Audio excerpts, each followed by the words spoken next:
উন্নয়নের চেয়ে লুটপাটই বেশি হয়েছে। যতটুকু না উন্নয়ন হয়েছে তার থেকে 100 গুণ বেশি লুটপাট হয়েছে। এক পদ্মা সেতুর বাজেট ছিল কত, মেট্রো রেল ভাঙচুর হলো তখন তারা কত টাকা বাজেট বলছিল। লুটপাট না করে সঠিক ওয়েতে সঠিক ব্যবহার করলে অবশ্যই ডেভেলপ করা সম্ভব। 71-এ যে যুদ্ধ আপনি দেখেছেন কিনা আমি জানি না, আপনার বয়স কত। 75-এর দুর্ভিক্ষ দেখেছেন কিনা আমি জানি না, আমি দেখেছি। আমি 71-এর যুদ্ধও দেখেছি, 75-এর দুর্ভিক্ষ দেখেছি। সেই দুর্ভিক্ষ থেকে যদি বাঙালি জাতি উতরায় আসতে পারে, আমি মনে করি এটা কোনো সমস্যাই না। সঠিক নেতৃত্ব, সঠিক পদক্ষেপ এবং বিভাজন যদি কেউ ভুলে যায়, একসাথে কাজ করে, অবশ্যই চলচ্চিত্রের ডেভেলপ।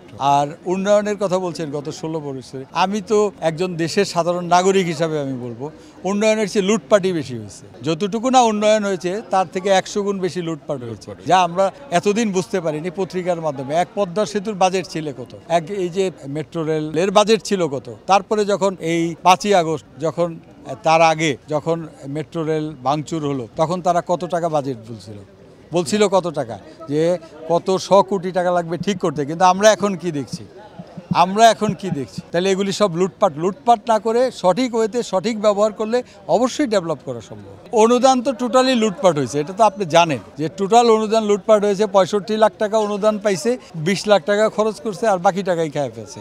এটা আমি, যেহেতু আমার কাছে সুনির্দিষ্ট কোনো প্রমাণ নাই, তারপরে আমি বলবো যে মন্ত্রী মহোদয়ের যিনি ছিলেন তার উচিত ছিল প্রপার প্রযোজকদের টাকাগুলি দেওয়া, যেহেতু এগুলি সরকারি টাকা এবং আমাদের টাকা। আপনি দেখেন একটি লোকও ছবি বানায় নাই, সে সরকারি অনুদান পায়। আজকে দেখলাম একজন প্রযোজকের নাম, এই যে সার্টিফিকেশন বোর্ডে দেখলাম প্রযোজক, কিন্তু আমি 30 বছর 35 বছর সিনেমায় আছি, আমি প্রযোজক সমিতি জেনারেল সেক্রেটারি ছিলাম, আমি তাকে চিনি না। আশা করি যে ওই ভদ্রলোকও আমাকে চিনবে না। তো সে কিভাবে এই সার্টিফিকেশন বোর্ডে ঢুকে এবং অনুদান পায়, এটা আমরা আসলে বোধগম্য না। দেখেন, আপনারা জানেন যে সকল ভালো কাজেই প্রথমে বাধা আসে। বাধা দিয়ে যেটা শুরু হয়, আমি বিশ্বাস করি যে সেটা লক্ষ্যবস্তু পর্যন্ত পৌঁছায়। বাধা দিতে পারে, যারা কি কারণে দিয়েছে সেটা আসলে আমি জানি না।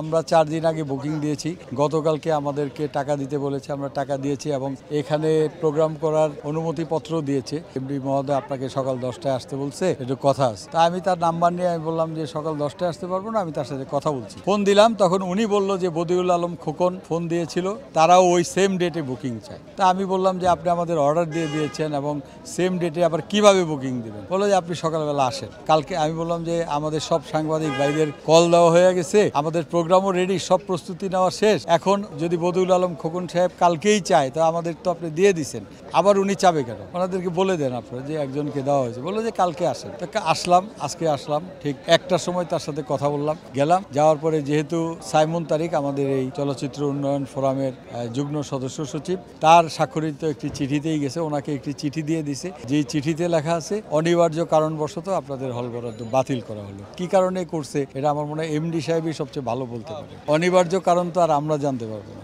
আমি একটা কথা বলতে চাচ্ছি, আপনি তো অবশ্যই দেখবেন যে আমাদের ম্যানিফেস্টোর মধ্যে আছে এটা সম্পূর্ণ অরাজনৈতিক একটি সংগঠন। প্রথমেই আমরা এটা লিখেছি, এটা আমাদের রাজনীতির সাথে তো কোনো সম্পর্ক নাই। ফিল্মের সাথে, চলচ্চিত্রের সাথে, ডিসিতে তো রাজনীতির কোনো সম্পর্ক নাই। আমরা এখানে কাজ করতে আসছি, কাজ করব, প্রডিউসাররা ছবি বানাবে, ডিরেক্টররা ডিরেকশন দিবে, শিল্পীরা অভিনয় করবে। তো এখানে রাজনীতি কেন? এখানে রাজনীতি বিভক্তি আছে বলে আমি তো মনে করি না। অন্য কেউ যদি মনে করে থাকে যে রাজনৈতিক বিভক্তি আছে, তাহলে সেটা তার ব্যাপার, সেটা সে ভালো বলতে পারে। আমি মনে করি না যে কোনো রাজনৈতিক বিভক্তি আছে। আমরা চলচ্চিত্র বান্ধব, যেমন আমাদের প্রযোজকদের কথা বলা আছে, পরিচালকদের কথা বলা আছে, সিনেমাতে যারা কাজ করে, শিল্পে যারা কাজ করে, যাদের ভূমি নাই, আবাসন নাই, তাদেরকেও আবাসনের কথা বলা আছে। তারপরে আমরা সিনেপ্লেক্সের কথা বলেছি, সিনেমা হলের কথা বলেছি। সর্বোপরি যে কাজগুলি করলে চলচ্চিত্রের উন্নতি হবে, আমরা সেই কাজগুলির কথাই বলেছি। আমি মনে করি যে প্রপার নেতৃত্ব, সঠিক নেতৃত্ব যে সংগঠনের থাকে, সেই সংগঠনের মাধ্যমেই কাজ হবে। আর কাজ না হওয়ার তো কিছু দেখি না।